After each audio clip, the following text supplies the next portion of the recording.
Bihar police question 18 अगस्त 2024 जैसे प्रश्न आप देखेंगे। फ्रेंड्स देखिए, Bihar police constable question paper 18 अगस्त 2024 जैसे बिल्कुल प्रश्नों को यहाँ पर हम कवर करने वाले हैं। सारे के सारे प्रश्न इम्पॉर्टेंट हैं।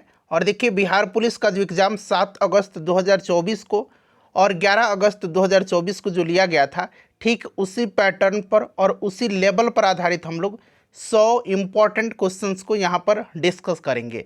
जो लोग पहली बार चैनल पर आए हुए हैं, चैनल को सब्सक्राइब कर लीजिए और जो बगल में बेल आइकन है, घंटी का निशान है, उसको ज़रूर दबा लीजिएगा, ताकि जब भी बिहार पुलिस कांस्टेबल 2024 से रिलेटेड कोई भी इम्पोर्टेंट वीडियो अपलोड किया जाए तो उसका नोटिफिकेशन सबसे पहले आपके पास पहुंच जाए। तो चलिए सेशन आज का स्टार्ट करते हैं। एक बार सभी लोग सेशन को लाइक कर दीजिए और इसका लिंक किसी भी एक ग्रुप में जहां कहीं भी आप हैं वहां पर इसको शेयर कर दीजिए। चलिए पहला प्रश्न पढ़ेंगे कि निम्नलिखित में से कौन महाद्वीप क्षेत्रफल के अनुसार दूसरा सबसे बड़ा है। आंसर सभी लोगों को कमेंट करते चलना है और वही लेवल है जो अभी बिहार पुलिस का एग्ज़ाम लिया गया था 7 अगस्त 2024 को और 11 अगस्त 2024 को। चलिए, निम्नलिखित में से कौन महाद्वीप क्षेत्रफल के अनुसार दूसरा सबसे बड़ा है। देखिए, क्षेत्रफल के अनुसार अगर सबसे बड़ा महाद्वीप पूछा जाता तो सबसे बड़ा महाद्वीप क्षेत्रफल के हिसाब से एशिया है। ठीक है ना, एशिया है। क्लियर। और क्षेत्रफल के हिसाब से सबसे छोटा महाद्वीप अगर पूछा जाएगा तो सबसे छोटा महाद्वीप जो है ये ऑस्ट्रेलिया है। सबसे छोटा महाद्वीप अगर पूछा जाएगा तो ये ऑस्ट्रेलिया है, याद रखिएगा। ठीक है ना, जनसंख्या के हिसाब से सबसे बड़ा महाद्वीप और एरिया के हिसाब से, ठीक है ना, ये दोनों एशिया है। क्लियर।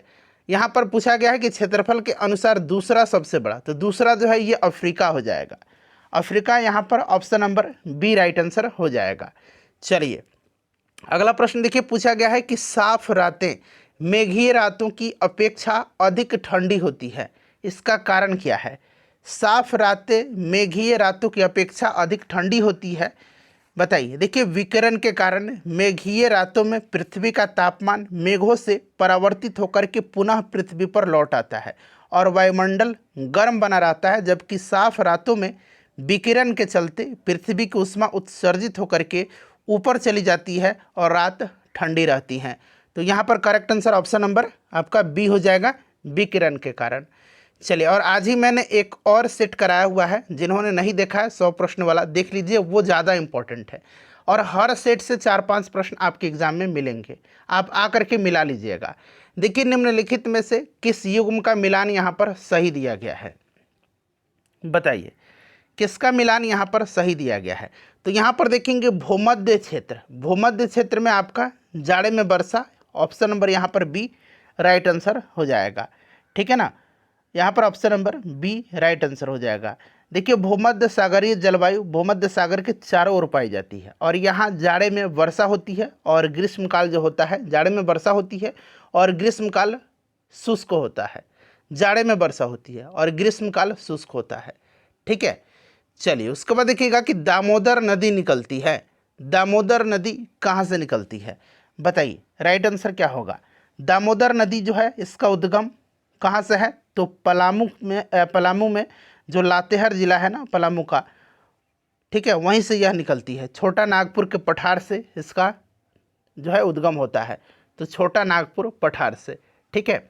अच्छा, ये जो सोन नदी है ये कहाँ से निकलती है, सोन नदी निकलती है अमरकंटक के पठार से। ठीक है। चलिए, उसके बाद देखिएगा अगला प्रश्न है कि खरीफ फसलों को किस मौसम की शुरुआत के साथ बोई जाने वाली फसलों के रूप में वर्णित किया जा सकता है।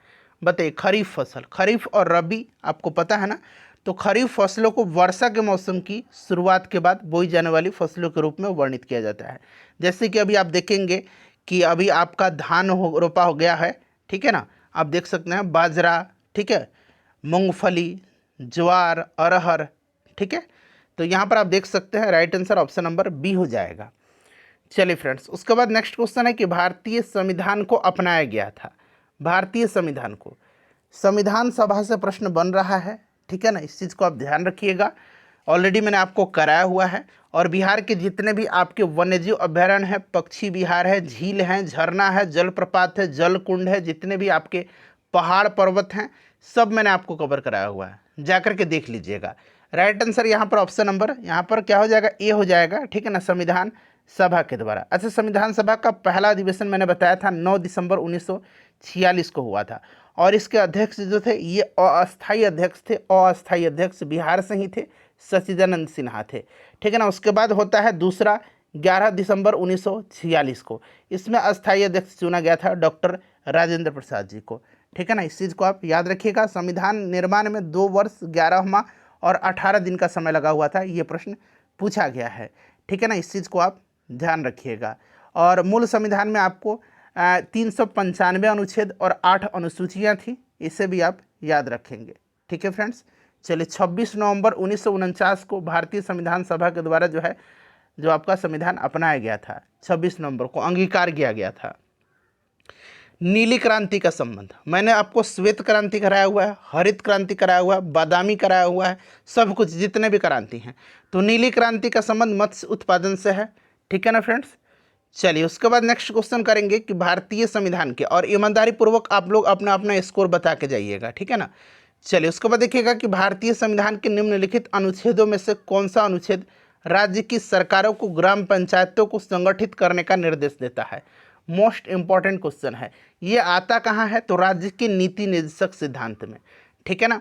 ग्राम पंचायतों को संगठित करने का निर्देश जो आर्टिकल देता है, यह आर्टिकल 40 है, आर्टिकल 40 है, मैंने आपको कई दफ़ा बताया है, ठीक है ना। ये है आपका अनुच्छेद 32, डॉक्टर बाबा साहब अम्बेडकर ने इसको इसको जो है संविधान की आत्मा कहा था।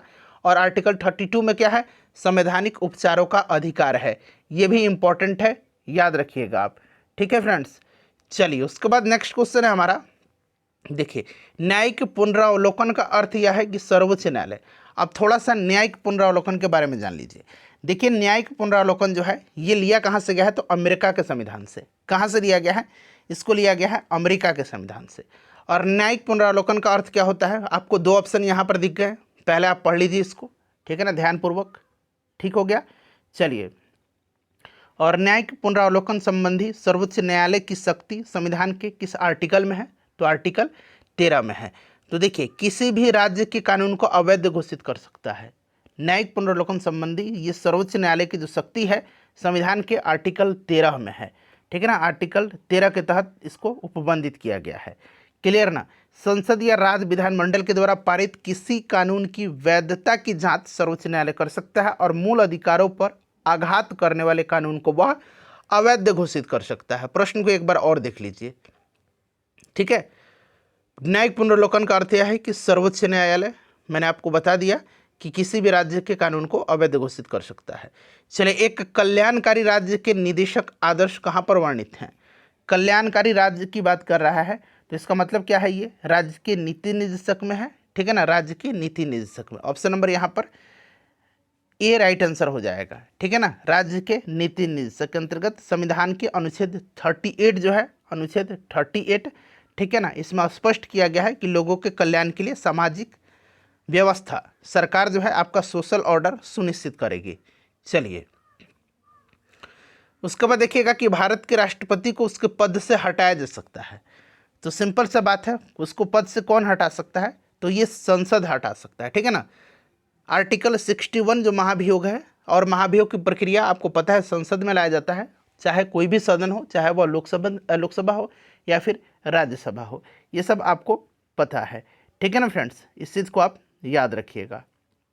चलिए, और आपको जो महाभियोग की प्रक्रिया है यह एक अर्ध न्यायिक प्रक्रिया है, ठीक है ना, जो संसद में चलाई जा सकती है। चलिए, उसके बाद नेक्स्ट क्वेश्चन कर लेंगे। अगला प्रश्न है हमारा कि जहाँ तक लोकसभा में प्रतिनिधित्व का प्रश्न है, ठीक है ना, जहाँ तक लोकसभा में प्रतिनिधित्व का प्रश्न है, कहाँ पर लोकसभा में कौन सा राज्य दूसरे और तीसरे स्थान पर है, दूसरे और तीसरे स्थान पर। अब यहाँ पर देखिए, सबसे ज़्यादा तो आपको पता है उत्तर प्रदेश में है, 80 है उत्तर प्रदेश में, ठीक है ना, पहले स्थान पर है। महाराष्ट्र दूसरे स्थान पर है 48, ठीक है ना, और पश्चिम बंगाल जो है ये तीसरे स्थान पर है 42। तो यहाँ पर देखिए 48 और 42, इसमें से अगर देखेंगे तो आपका हो जाएगा कौन सा आंसर, ऑप्शन सी हो जाएगा, महाराष्ट्र का 48 और बंगाल का 42, ठीक है ना। चलिए, उसके बाद नेक्स्ट क्वेश्चन कर लेंगे। अगला प्रश्न है हमारा कि भारत में नियोजित अर्थव्यवस्था आधारित है, नियोजित अर्थव्यवस्था भारत में चूंकि निजी क्षेत्र और सार्वजनिक क्षेत्र दोनों प्रकार के उद्यम कार्यशील होते हैं, ठीक है ना, निजी भी है यानी कि प्राइवेट भी हैं और सार्वजनिक भी हैं, पब्लिक भी हैं, इसीलिए भारतीय अर्थव्यवस्था जो है एक मिश्रित अर्थव्यवस्था पर आधारित है। और मिश्रित अर्थव्यवस्था जो है ये अपनाया गया था दूसरी पंचवर्षीय योजना में, दूसरी पंचवर्षीय योजना में, ठीक है ना, दूसरी पंचवर्षीय योजना, इस चीज़ को आप याद रखिएगा। चलिए उसके बाद देखिएगा कि भारत में आय का सबसे बड़ा स्रोत क्या है। सबसे बड़ा स्रोत, तो सबसे बड़ा स्रोत जो है ये डायरेक्ट टैक्स है, जैसे कि आयकर, निगम कर इत्यादि, ठीक है ना। तो यहाँ पर डायरेक्ट टैक्स हो जाएगा, option number A correct answer हो जाएगा। चलिए भारत की उन्नति संतोषजनक रही है, भारत की उन्नति संतोषजनक रही है, बताइए राइट आंसर क्या होगा इसका, करेक्ट आंसर इसका क्या होगा। तो ये आपका कुल राष्ट्रीय उत्पादन में बढ़ोतरी के संबंध में, ठीक है ना, कुल राष्ट्रीय उत्पादन में बढ़ोतरी के संबंध में, ठीक है। चलिए उसके बाद नेक्स्ट क्वेश्चन कर लेंगे। अगला प्रश्न कि सबसे बड़ा नदी द्वीप जो है ये माजुली निम्नलिखित में से किस नदी में स्थित है। अच्छा, माजुली द्वीप जो है ना यह असम में पड़ता है। कहाँ पर? असम में। और ये ब्रह्मपुत्र नदी पर है, तो याद रखिएगा ब्रह्मपुत्र नदी पर है, ठीक है, ब्रह्मपुत्र नदी पर है, बड़ा इंपॉर्टेंट है। और सबसे बड़ा नदी डेल्टा जो है ये सुंदरवन डेल्टा है, ठीक है। चलिए उसके बाद नेक्स्ट क्वेश्चन है कि पुस्तक द ओरिजिन ऑफ स्पीसीज के लेखक कौन थे। पुस्तक द ओरिजिन ऑफ स्पीसीज के लेखक कौन है? तो फ्रेंड्स इसको लिखा है चार्ल्स डार्विन ने, ठीक है ना, चार्ल्स डार्विन की है। ऑप्शन नंबर यहाँ पर ए राइट आंसर हो जाएगा। उन्होंने जैव विकास का प्रतिपादन किया था, चार्ल्स डार्विन ने, याद रखिएगा, द ओरिजिन ऑफ स्पीसीज। उसके बाद चलिए अगला प्रश्न कि कथक कली की जड़ें किस राज्य में है। कथक उत्तर है, कथक जब पूछेगा तो कथक उत्तर भारत है, याद रखिएगा, ठीक है ना, उत्तर भारत। और पंडित बिरजू महाराज के बारे में मैंने आपको बताया था कि बिरजू महाराज प्रसिद्ध कथक नर्तक हैं, ठीक है ना। और यहाँ पर कथक कली पूछा गया है जो कि आपका केरल का होगा। आंध्र प्रदेश का कुचिपुड़ी है, कर्नाटक का क्या है, यक्षगान है, और तमिलनाडु का भारतनाट्यम है। क्लियर ना। तो यहाँ पर राइट आंसर क्या होगा, ऑप्शन नंबर सी हो जाएगा। चलिए उसके बाद देखिएगा कि भारतीय रेगिस्तान खालिस्तान दिया गया पश्चिमी क्षेत्र में स्थित है। भारतीय रेगिस्तान यानी कि भारतीय मरुस्थल जो है ये किस पहाड़ी के पश्चिमी क्षेत्र में। तो सिंपल सा क्वेश्चन है, थोड़ा सा दिमाग लगा लीजिएगा, अरावली की पहाड़ियों के पश्चिमी क्षेत्र में यह स्थित है, ठीक है। चलिए उसके बाद देखिएगा कि बंगाल बिहार से पृथक कब हुआ था। बिहार मतलब बंगाल से पृथक कब हुआ था। तो बिहार अलग हुआ था 1912 में, लेकिन बिहार में क्या सम्मिलित था, बिहार में बिहार और उड़ीसा एक साथ रह गए थे, बंगाल प्रेसिडेंसी से ये अलग हो गया था, ठीक है। फिर बिहार और उड़ीसा अलग हो गए 1936 में, अलग अलग हो गए। फिर बिहार से झारखंड अलग हो गया 15 नवंबर सन 2000 को, 15 नवंबर सन 2000 को। तो ये सब याद रखिएगा। चलिए इनकलाब जिंदाबाद का नारा किसने दिया था, इसी तरह का प्रश्न पूछा जा रहा है। तो इनकलाब जिंदाबाद का नारा भगत सिंह का है, ठीक है ना, भगत सिंह यहाँ पर राइट आंसर हो जाएगा। और आपको याद भी होगा कि पहली बार 1929 ईस्वी में सार्वजनिक रूप से उस समय भगत सिंह ने दिल्ली में स्थित जो सेंट्रल असेंबली है उस पर बमबारी किया था और उस समय इनकलाब जिंदाबाद का नारा लगाया था, ठीक है ना। इन्होंने ही इस नारे को लोकप्रिय बनाया हुआ था। हालांकि इस नारे की रचना जो है हसरत मोहानी ने किया है, लेकिन लोकप्रिय बनाया है भगत सिंह ने। चलिए उसके बाद नेक्स्ट क्वेश्चन है कि निम्न में से कौन सी मीठे पानी की झील नहीं है। जरा प्रश्न को ध्यान से, मीठे पानी की झील नहीं है। चलिए मीठे पानी की झील नहीं है। तो यहाँ पर आप देख सकते हैं ये सांभर जो है ना, सांभर राजस्थान में है, ये खारे पानी की सबसे बड़ी झील है, अंतर्देशीय। और यहाँ पर लोकटक, ये कहाँ पर है, लोकटक, लोकटक झील जो है ये आपका कहाँ पर है, सिक्किम में है, ठीक है ना, नहीं सिक्किम में नहीं, मणिपुर में है लोकटक, मणिपुर में है, ठीक है ना, मणिपुर में है, कटक कटक करके ऐसे ट्रिक था, मणिपुर में है। चलिए उसके बाद देखिएगा कि निम्नलिखित में से कौन सी एक फलीदार फसल है। तो फलीदार फसल यहाँ पर आप देख करके बता सकते हैं, इसमें से दाल जो है आपका फलीदार फसल होता है, दाल में प्रोटीन प्रचुर मात्रा में पाई जाती है, ठीक है। चलिए उसके बाद देखिएगा कि अगला प्रश्न है कि दिल्ली शहर किस नदी के किनारे स्थित है। पटना पूछा गया था किस नदी के किनारे है, तो गंगा के किनारे है, और दिल्ली जमुना के किनारे, इसीलिए मैंने इस प्रश्न को रखा हुआ है, ठीक है ना। चलिए उसके बाद देखिएगा, और बिहार से जो मैक्सिमम प्रश्न बन रहे हैं ये बीपीएससी वाले जो है प्रीवियस ईयर से बन रहे हैं, और BPSC previous year Bihar special मैंने आपको करा दिया है, अभी कराया था, 11-12 तारीख को एग्जाम खत्म होने के बाद। वर्तमान में सर्वोच्च न्यायालय में न्यायाधीशों की स्वीकृत संख्या कितनी है बताइए। तो ये 34 हो गया। आज ही वाले वीडियो में मैंने आपको एक्सप्लेनेशन में बताया था, एक मुख्य न्यायाधीश है और 33 अन्य न्यायाधीश हैं, तो टोटल 34 है। चलिए उसके बाद देख लीजिएगा कि यदि एक वर्ग की विकर्ण की लंबाई a सेंटीमीटर दिया गया है तो निम्न में से कौन सा वर्ग की क्षेत्रफल वर्ग सेंटीमीटर के रूप में निरूपित करेगा। तो क्षेत्रफल होता है आपका इसमें से a²/2 हो जाएगा, a²/2 ऑप्शन नंबर सी आप लोग सॉल्व कर लीजिएगा। ठीक है, वर्ग का यहाँ पर विकर्ण a दिया गया है तो वर्ग का विकर्ण बराबर क्या होता है, भुजा √2 होता है, तो भुजा √2 हो जाएगा। ठीक है ना, तो यहाँ पर आप इसको a मान लीजिए, भुजा मान लीजिए। ठीक है, और यहाँ पर विकर्ण की लंबाई a दे रखा है, तो यहाँ पर भुजा बराबर कितना होगा, भुजा बराबर हो जाएगा a√2। और वर्ग का क्षेत्रफल आपको पता है भुजा स्क्वायर होता है, तो इसका स्क्वायर कर दीजिएगा तो a² और रूट से निकल के /2 में आ जाएगा। चलिए, रमेश का विवाह 8 वर्ष पहले हुआ था। ठीक है, इस तरह का प्रश्न आप लोग सॉल्व करिएगा, मैं सिर्फ आपको आंसर बताऊंगा। ठीक है, उसकी वर्तमान आयु विवाह के समय की आयु के 6/5 गुना है। राकेश की विवाह के समय उसकी बहन उससे 10 वर्ष छोटी थी। राकेश की बहन की वर्तमान आयु क्या है। आपका समस्या है, आप सॉल्व करिए, मैं 38 वर्ष आंसर आपको बता दे रहा हूँ। ठीक है, चलिए उसके बाद अगला प्रश्न देखिएगा। हाँ, अगला प्रश्न देखिए, जीएसटी का पूर्ण रूप आपसे पूछा जा रहा है।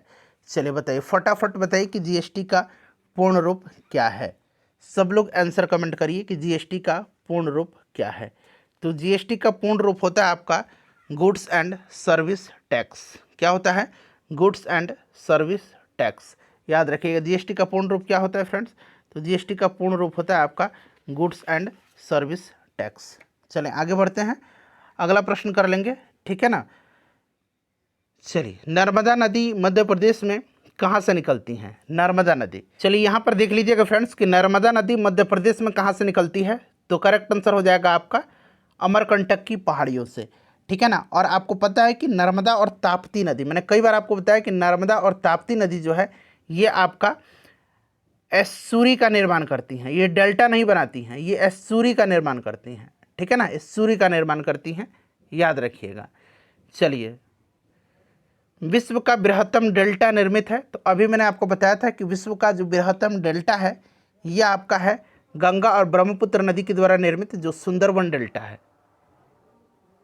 चलिए, लावनी जो है कौन से राज्य का लोक नृत्य है, लावनी, तो लावनी जो है फ्रेंड्स ये महाराष्ट्र का है। किसका है, महाराष्ट्र का है। ठीक है ना, चलिए उसके बाद देखिएगा अगला प्रश्न पूछा गया है कि खाली स्थान दिया गया है भारतीय अर्थव्यवस्था का प्राथमिक क्षेत्र है। तो प्राथमिक, द्वितीयक और तृतीयक मैंने आपको कराया हुआ था। प्राथमिक में मैंने आपको बताया हुआ था कि जो कृषि है, वानिकी है, खनन है, मत्स्य पालन है, ये आपके प्राथमिक में आता है। ठीक है ना, मैंने आपको बताया हुआ था। चलिए उसके बाद नेक्स्ट क्वेश्चन हमारा कि पत्तियों में मौजूद हरा रंग किस नाम से जाना जाता है। पत्तियों में मौजूद जो हरा रंग है उसको किस नाम से जाना जाता है, तो उसको पर्णहरित के नाम से जाना जाता है, यानी कि क्लोरोफिल के नाम से। ऑप्शन नंबर यहाँ पर डी राइट आंसर हो जाएगा। और क्लोरोफिल की उपस्थिति के कारण ही पौधे प्रकाश संश्लेषण के द्वारा अपना भोजन तैयार करते हैं। देखिए, हवा में जिस गैस की मात्रा सबसे अधिक है वह गैस कौन सी है। हवा में सबसे ज़्यादा मात्रा किस गैस का है, तो फ्रेंड्स आपको पता है ये नाइट्रोजन का है लगभग 78%। ठीक है ना, उसके बाद ऑक्सीजन का है। ठीक है, उसके बाद ऑर्गन का है, फिर कार्बन डाइऑक्साइड का है। तो यहाँ पर देख सकते हैं नाइट्रोजन का सबसे ज़्यादा होगा, ऑक्सीजन का लगभग 21% है, कार्बन डाइऑक्साइड का 0.03% है। ठीक है ना, और आपको पता है कि ऑर्गन की मात्रा जो होती है ये आपकी 0.9% के आसपास होती है। देखिए, 3 सेंटीमीटर त्रिज्या वाले एक गोले से 1 सेंटीमीटर त्रिज्या वाले कितनी गोलियाँ बनाई जा सकती हैं। सिंपल सा क्वेश्चन है, आपको जो आपका यहाँ पर भाग कर दीजिएगा। ठीक है ना, तो निकल के आ जाएगा आपका 3 सेंटीमीटर और 1 सेंटीमीटर वाले का। तो ये गोलों की संख्या, जो गोलियों की संख्या निकल के आएगी ये 27 आ जाएगी। ठीक है ना, 27, जैसे कि गोला का क्षेत्रफल होता है 4/3 पाई आर क्यू, फिर 4/3 पाई आर क्यू, और यहाँ पर 4/3 से दोनों कैंसिल हो गया, पाई से पाई कैंसिल हो गया। इसका आर कितना है, 3 सेंटीमीटर, 3 3 9 3 का 27, और 1 सेंटीमीटर की गोलियाँ, तो 1 का क्यू 1 ही होगा, यानी कि 27 गोलियाँ बनाई जा सकती हैं। चलिए उसके बाद देखिएगा कि यदि एक पेन 16 रुपये में बेचा जाए तो प्रतिशत हानि पेन के क्रय मूल्य के बराबर है, तो पेन का क्रय मूल्य कितना है। चलिए तो फ्रेंड्स यहाँ पर राइट आंसर जो होगा आपका, मैं आपको बता देता हूँ इसका करेक्ट आंसर कितना हो जाएगा। इसका करेक्ट आंसर हो जाएगा आपका 20, ठीक है ना। इसका करेक्ट आंसर 20 हो जाएगा, आप लोग निकालिए। चलिए सभी विषय से प्रश्न है। पृथ्वी की सतह का वह भाग जो पानी से ढका है लगभग कितना। तो आपको पता है ना कि लगभग 1/3 ढका हुआ है, ठीक है ना। तो 2/3, माफ़ करिएगा, 2/3 ढका हुआ है। तो यहाँ पर देखिए 2/3 दिया गया है, ठीक है ना। चलिए लगभग 70% भाग पर पानी है, 70.2% पर। देखिए भारी जल वह जल होता है, बताइए भारी जल वह जल है, भारी जल हेवी वाटर वह जल है। राइट आंसर यहाँ पर क्या होगा, करेक्ट आंसर बताइए। तो यहाँ पर आप देख सकते हैं फ्रेंड्स कि जिसमें हाइड्रोजन का स्थान उसका आइसोटोप यानी कि समस्थानिक ले लेता है, option number C right answer हो जाएगा भारी जल। ये आपका है क्या, ड्यूटेरियम का ऑक्साइड है, D2O। चलिए डीएनए का पूर्ण रूप, देखिए डीएनए का पूर्ण रूप पूछा गया था ना, तो इसलिए मैं बोल रहा हूँ कि हर सेट से 4-5 प्रश्न देखने को मिलेंगे। आप आरएनए का फुल फॉर्म याद रखिएगा, राइबो न्यूक्लिक एसिड होता है, और डीएनए का डीऑक्सी राइबो न्यूक्लिक एसिड होगा। ऑप्शन नंबर है यहाँ पर डीऑक्सी राइबो न्यूक्लिक एसिड। चलिए उसके बाद देखिएगा कि मानव शरीर की सबसे लंबी हड्डी कौन सी है। सबसे लंबी फीमर है, और सबसे छोटी हड्डी जो है ये स्टेप्स है, ठीक है ना। स्टेप्स है जो कान की हड्डी है, और फीमर जांघ की हड्डी है, आपको भी पता है, ठीक है। और मानव शरीर में कितनी हड्डियां होती है, 206 हड्डियां हैं, ये भी आप ध्यान रखेंगे। देखिए 100 वाट का बिजली का बल्ब यदि 10 घंटे जले तो बिजली का खर्च कितना होगा।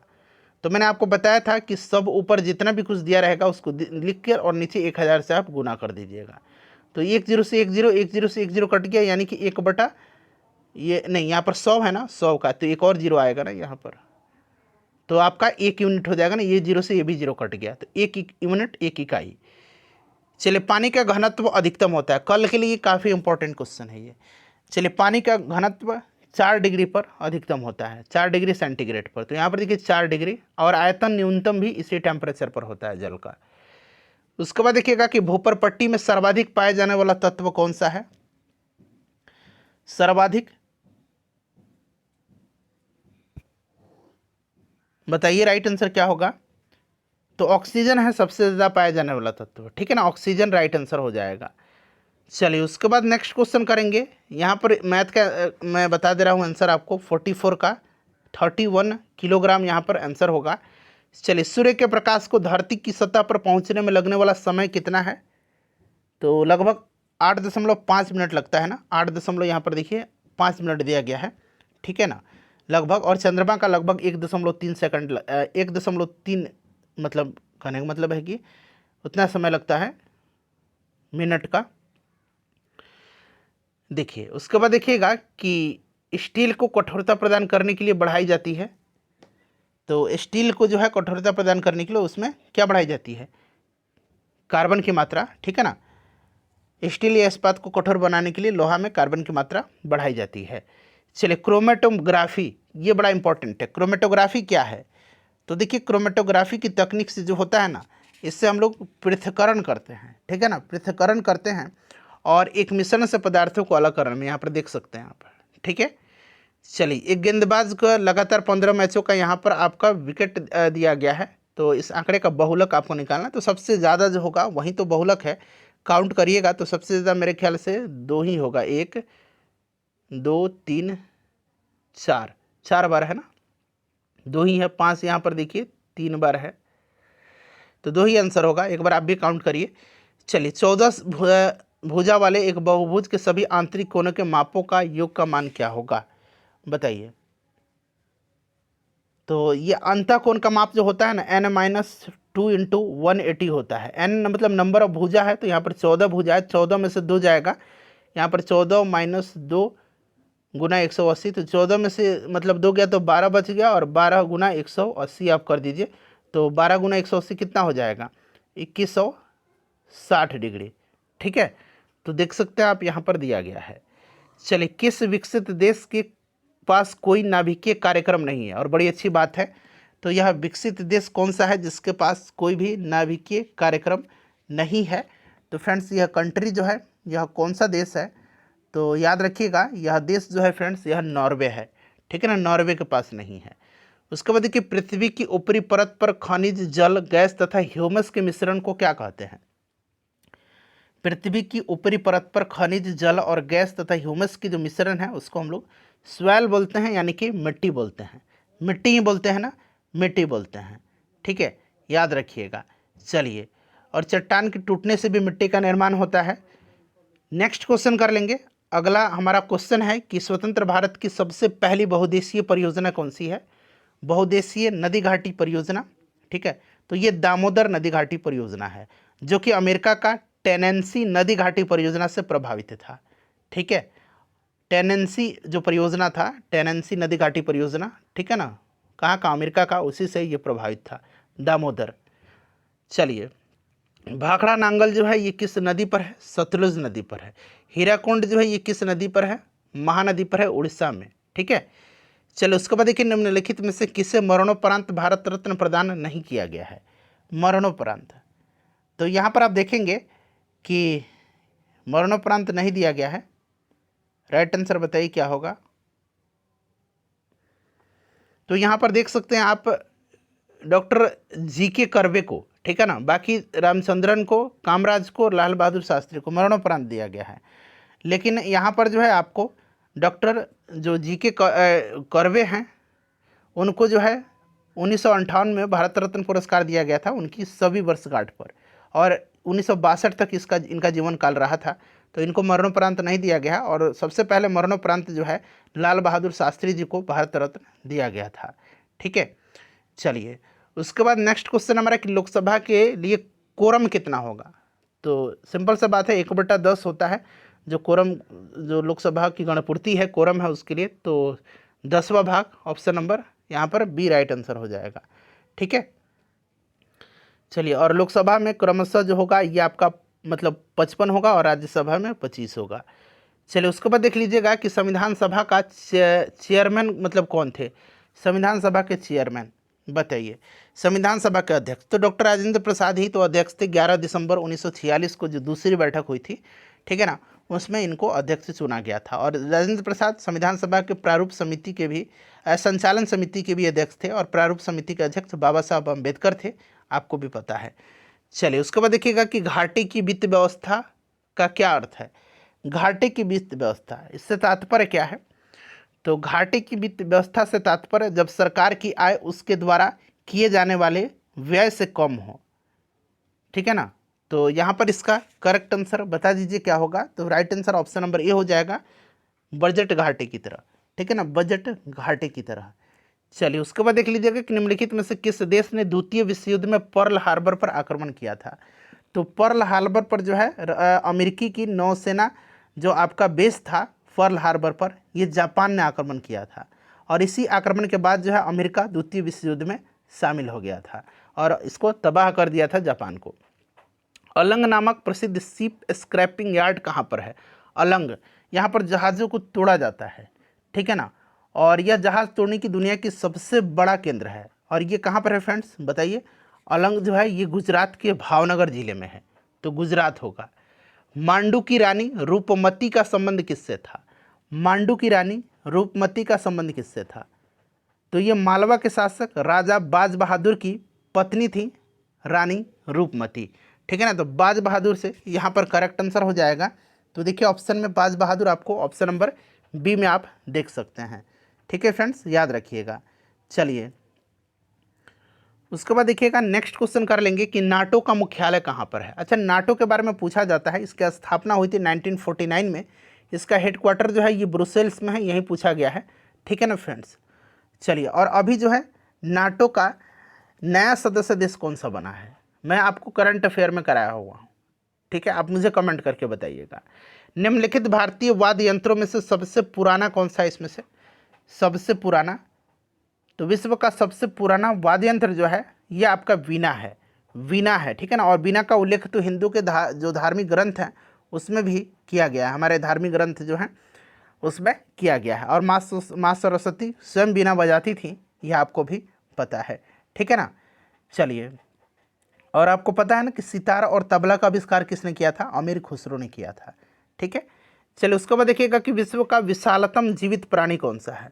तो विशालतम जीवित प्राणी जो है यह आपका नील व्हेल है, मतलब नीला व्हेल जो है ना, यह option C right, blue whale है ऑप्शन यहाँ पर सी राइट आंसर हो जाएगा, जो कि समुद्र में पाया जाता है।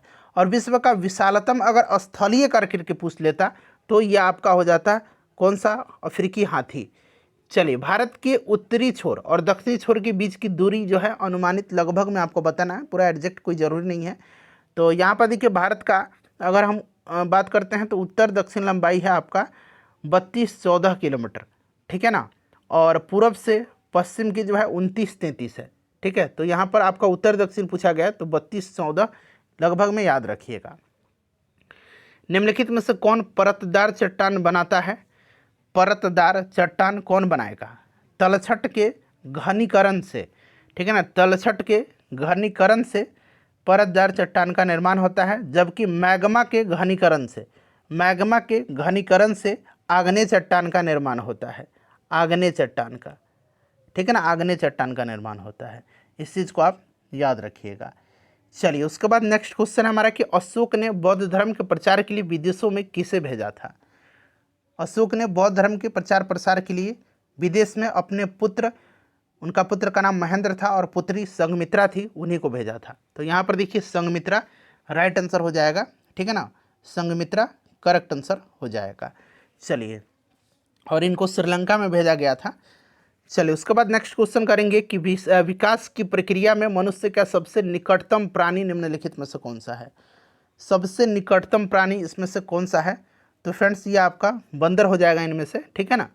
चलिए, उसके बाद देखिएगा कि international bank for reconstruction and development, इसको कहा जाता है IBRD, ठीक है ना। इसको निम्नलिखित में से और क्या कहा जाता है? तो IBRD अंतर्राष्ट्रीय पुनर्निर्माण के लिए विकास बैंक को ही हम लोग विश्व बैंक बोलते हैं, वर्ल्ड बैंक बोलते हैं, वर्ल्ड बैंक। चलिए, निम्नलिखित में से सम्राट अशोक की वह पत्नी कौन थी जिसने उसको प्रभावित किया था? बताइए। तो देखिए, अशोक के अभिलेख में उनकी एकमात्र पत्नी कारुवाकी और पुत्र तीवर का उल्लेख मिलता है, कारुवाकी और तीवर का उल्लेख मिलता है, ठीक है ना। और कौशाम्बी का अभिलेख जिसे मुगल बादशाह अकबर ने प्रयागराज से मंगवाया था, उसी अभिलेख को रानी का अभिलेख कहा जाता है, ठीक है ना। इस चीज़ को आप ध्यान रखिएगा, कारुवाकी राइट आंसर हो जाएगा। उसके बाद देखिएगा कि पृथ्वी के चारों ओर छाए हुए गैसों के गोले को क्या कहते हैं? तो चारों ओर जो वायु के विस्तृत फैलाव जो है ना, उसको हम लोग वायुमंडल कहते हैं। क्या बोलते हैं? उसको हम लोग वायुमंडल बोलते हैं, ठीक है, वायुमंडल बोलते हैं। इस चीज़ को आप याद रखिएगा। और वायुमंडल में आपका पता है ना कि क्षोभ मंडल, समताप मंडल, ठीक है, मध्य मंडल, आयन मंडल, बहिर्मंडल, ये सब आता है। चलिए, क्रीमी लेयर संकल्पना से तात्पर्य क्या है? क्रीमी लेयर और नॉन क्रीमी लेयर, आपने पढ़ा है ना कि OBC की कैटेगरी को क्रीमी लेयर और नॉन क्रीमी लेयर में जो है डिवाइड किया गया है। तो यहाँ पर आप देख सकते हैं फ्रेंड्स, इसका जो करेक्ट आंसर होगा वो आपका हो जाएगा आर्थिक स्तर के आधार पर वर्गीकरण किया गया है। चलिए, उसके बाद देखिए फ्रांस की क्रांति कब शुरू हुई थी? सिंपल सा क्वेश्चन है, 1789 में लुई 16वें के शासनकाल में, ठीक है। चलो, उसके बाद देखिएगा कि लेटराइटीकरण उत्पन्न होता है। लेटराइटीकरण, लेटराइट मिट्टी के बारे की बात की जा रही है। तो लेटराइट मिट्टी का निर्माण ऐसे भाग में होता है जहाँ शुष्क और आर्द्र मौसम बारी बारी से आता है, और यह मिट्टी जो होती है लेटराइट चट्टान की टूट फूट से बनती है, ठीक है ना। और इस मिट्टी में चाय और कहवा वगैरह जो होता है उसकी खेती अच्छी होती है। तो यहाँ पर राइट आंसर क्या हो जाएगा? बताइए करेक्ट आंसर। तो करेक्ट आंसर हो जाएगा आपका ऑप्शन नंबर 1, गर्म और आर्द्र प्रदेश में, ठीक है ना। चलिए, देखिए विली विली क्या तात्पर्य क्या है? विली विली क्या है? तो विली विली के बारे में यहाँ पर जान लीजिए कि विली विली है क्या। विली विली जो है ये उष्णकटिबंधीय चक्रवात एक तूफानी प्रणाली है, ठीक है ना। तो यहाँ पर राइट आंसर इसका क्या हो जाएगा? विली विली का। तो और ऑस्ट्रेलिया के जो पास का उपोष्ण उष्ण प्रदेशीय चक्रवात है, ऑप्शन नंबर यहाँ पर ए राइट आंसर हो जाएगा। देखिए, भारतीय संविधान के अंतर्गत निम्नलिखित की सुरक्षा का प्रश्न हो तो अभिव्यक्ति की स्वतंत्रता पर लगाम लगाई जा सकती है। बताइए राइट आंसर क्या हो जाएगा? राष्ट्रीय हितों में प्रतिबंधित इसको किया जा सकता है, ठीक है ना। राष्ट्रीय हितों में प्रतिबंधित इसको किया जा सकता है। तो यानी कि देश के प्रभुत्व और एकता के मुद्दे पर अगर हम बात करते हैं, सुरक्षा का प्रश्न हो तो अभिव्यक्ति की स्वतंत्रता पर भी लगाम लगाई जा सकती है, ठीक है। चलिए, उसके बाद नेक्स्ट क्वेश्चन कर लेंगे कि असहयोग आंदोलन के दौरान प्रिंस ऑफ वेल्स की पटना यात्रा कब हुई थी? असहयोग आंदोलन 1920 की घटना है ये। बताइए राइट आंसर क्या होगा। तो 17 नवंबर 1921 को प्रिंस ऑफ वेल्स पटना आए थे और व्यापक विरोध किया गया था इनका, ठीक है ना, पूरा बॉयकॉट किया गया था। तो यहाँ पर राइट आंसर क्या हो जाएगा बताइए। 17 नवंबर 1921 को प्रिंस ऑफ वेल्स जो है आए थे और पटना में जो है ये आए थे, आपके पटना में आए थे, भारत में आए थे ये 17 से 17 नवंबर को, और पटना में 22 से 23 दिसंबर के बीच में ये आए थे। चलिए उसके बाद देखिएगा कि प्रकाश का शून्यकाल में वेग कितना है। शून्यकाल यानी कि निर्वात की बात की जा रही है। तो निर्वात में प्रकाश गमन करता है और 3 गुना 10 के पावर 8 मीटर पर सेकंड जो होगा ये आपका यहाँ पर दिया गया ऑप्शन नंबर बी में, ठीक है। और शून्यकाल में ध्वनि नहीं गमन करेगी। चलिए उसके बाद देखिएगा कि आंत के रोगी के निदान में निम्नलिखित किरणों का उपयोग किया जाता है। आंत के बताइए। तो फ्रेंड्स इसमें जो है आपको निदान में बेरियम मिल एक्सरे जांच का इस्तेमाल किया जाता है। तो इसमें आपको आंत के रोगी के निदान में राइट आंसर क्या होगा यहाँ पर देख लीजिए। तो करेक्ट आंसर फ्रेंड्स इसका हो जाएगा आपका एक्स किरण का ना, ठीक है, एक्स किरण का। चलिए उसके बाद नेक्स्ट क्वेश्चन है हमारा, देखिएगा कि दाढ़ी बनाने के लिए कौन सा जो है दर्पण इस्तेमाल किया जाता है। तो दाढ़ी बनाने में अवतल दर्पण का इस्तेमाल किया जाता है। ठोस कपूर से कपूर वाष्प बनने की प्रक्रिया, तो इसको हम लोग क्या बोलते हैं, इसको हम लोग ऊर्ध्वपातन बोलते हैं, ठीक है ना, इसको हम लोग क्या बोलते हैं, ऊर्ध्वपातन बोलते हैं। देखिए पेड़ पौधे का खाना तैयार करने की प्रक्रिया क्या कहलाती है, तो इसको हम लोग बोलते हैं फोटोसिंथेसिस, ठीक है ना, फोटोसिंथेसिस यानी कि प्रकाश संश्लेषण। और इस प्रक्रिया में पौधे कार्बन डाइऑक्साइड ग्रहण करते हैं और ऑक्सीजन छोड़ते हैं। चलिए उसके बाद देखिएगा कि विटामिन जो खट्टे फलों में पाया जाता है और चर्म को स्वस्थ रखने के लिए ज़रूरी होता है। तो खट्टे फलों में मैंने आपको बताया विटामिन सी पाया जाता है। चलिए उसके बाद देखिएगा कि पादप कोशिकाओं में निम्न में से किसमें विभाजन की क्षमता होती है। पादप कोशिकाओं में किसमें जो होती है ये विभाजन की क्षमता होती है। चलिए बताइए। तो फ्रेंड्स देखिए ये आपका होगा एपिकल मेरिस्टेम में। मैंने आपको बताया था शीर्षस्थ विभाज्योतक जिसको बोलते हैं हिंदी में एपिकल मेरिस्टेम में, ठीक है ना, पौधे के जड़ तथा तने के शीर्ष भाग में यह आपका उपस्थित होता है शीर्षस्थ विभाज्योतक, और लंबाई में वृद्धि करता है और इससे पौधे में प्राथमिक वृद्धि होती है, अर्थात इसमें विभाजन की क्षमता होती है। इंपॉर्टेंट क्वेश्चन है। चलिए केंद्रीय सांख्यिकी संगठन जिसको कि हम लोग CSO बोलते हैं, इसका मुख्य कार्य क्या है बताइए, इसका मुख्य कार्य क्या है, करेक्ट आंसर क्या होगा। तो देखिए ये जो CSO है ना आपका केंद्रीय सांख्यिकी संगठन, इसका मुख्य कार्य क्या है। तो देखिए फ्रेंड्स इसका जो मुख्य कार्य है वो आपका है राष्ट्रीय आय का अनुमानों का संग्रह करना। चलिए उसके बाद ये वाला मैथ का क्वेश्चन है, इसका आंसर मैं आपको बताता हूँ। इसका आंसर जो होगा ये 2 होगा, आप लोग इसको सॉल्व करिएगा, ठीक है ना। चलिए उसके बाद नेक्स्ट क्वेश्चन कर लेंगे कि तथापि शब्द का संधि विच्छेद क्या होगा। तो तथापि का होगा तथा प्लस अपि, ठीक है ना, क्या होगा तथा प्लस अपि होगा, जो कि आप ऑप्शन नंबर सी में देख रहे हैं। देखिए निम्नलिखित में से कौन सी मुख्य नदी घाटी परियोजना बिहार राज्य में स्थित है। बिहार राज्य में, तो बिहार राज्य में आपको पता है ना कि सोन बहुउद्देशीय परियोजना है। हीराकुंड तो उड़ीसा में है, ठीक है ना। नवग्रह शब्द में समास भेद बताइए।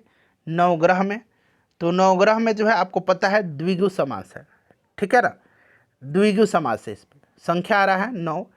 चलिए गुरु गोविंद सिंह जी की जन्मभूमि, तो 1666 में पटना में गुरु गोविंद सिंह जी का जो सिखों के 10वें गुरु है उनका जन्म हुआ था। चलिए उसके बाद पूछा गया है कि पुंछी आयोग का संबंध किससे है। बताइए फटाफट कि पुंछी आयोग का संबंध किससे है। तो पुंछी आयोग का संबंध जो है ये केंद्र राज्य संबंध से है, ठीक है ना। पुंछी आयोग का संबंध किससे है, तो पुंछी आयोग का संबंध केंद्र राज्य से है, ठीक है। तो इस चीज़ को आप ध्यान रखिएगा, पुंछी आयोग का संबंध जो है किससे है। तो ऑप्शन नंबर यहाँ पर आपका बी हो जाएगा, ठीक है ना, option number B correct answer हो जाएगा। चलिए उसके बाद देखिएगा कि भारत में भुगतान संतुलन के चालू खाते में रुपये की पूर्ण परिवर्तनशीलता कब हुई थी। चलिए सब लोग इसका आंसर कमेंट करिएगा, सब लोग इसका आंसर कमेंट करिएगा। राइट आंसर इसका क्या होगा, आंसर फटाफट सब लोग कमेंट करिए कि इसका करेक्ट आंसर क्या होगा। बताइए प्रश्न क्या पूछा गया है कि भारत में भुगतान संतुलन के चालू खाते में रुपये की जो आपका पूर्ण परिवर्तनशीलता है ये कब हुई थी? तो फ्रेंड्स राइट आंसर इसका आपका ऑप्शन नंबर यहाँ पर देखिए 19 अगस्त 1994 को हुई थी। ठीक है ना, 19 अगस्त 1994 को हुई थी। चलिए उसके बाद नेक्स्ट क्वेश्चन हमारा है, अगला प्रश्न है कि नागरिकता संबंधी उपबंध संविधान के किस भाग में है? तो मैंने आपको बताया था कि नागरिकता जो है आपके भाग 2 में अनुच्छेद 5 से लेकर के 11 तक में है, भाग 2 में, और भाग 3 में आपको मौलिक अधिकार मैंने बताया है 12 से लेकर के 35 तक में। चलिए उसके बाद देखिए निम्नलिखित में से कौन सा पादप मलेरिया रोग की दवा का स्रोत है? तो आराम से आप बता दीजिएगा, सिनकोना, ठीक है ना, क्विनिन जिसको बोला जाता है।